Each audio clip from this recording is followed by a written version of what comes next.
بسم الله الرحمن الرحیم.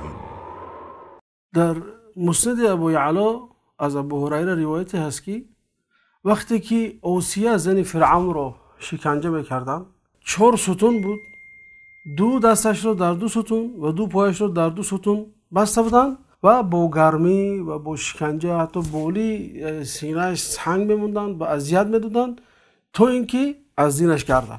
لیکن اوصیه ایستادگی کرد، نگشت. میگه که هر باری که اونها مردم او را به همین حال گذاشته میرفتن، فرشته ها می آمدن بالای سرش با قنات های خود سایه میکردن.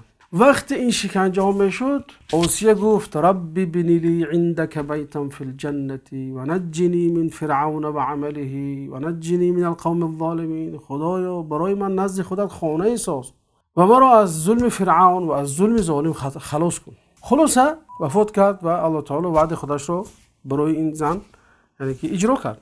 و اینجا نکته هست، الله تعالی رو ببینید که ظالم انسان طاغی رو در خانه اش علیه و جنگ اعلام میکنه الله تعالی. یعنی قصری که فرعون ضد خدا، ضد پیغمبر خدا مبارزه برد، از اون قصر پیامبر نبی برآمد. هزارها کودک رو کشت تا اینکه همین پیامبر موعود نآید، لیکن پیامبر موعود رو خودش به دست خودش کلام کرد.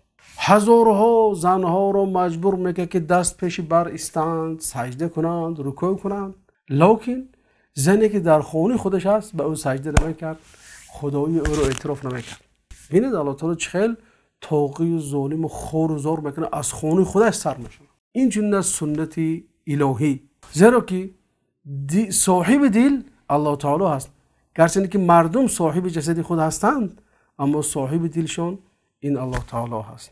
این یک درسی بزرگ برای هر یک انسانی عاقل و انسانی خردمند است.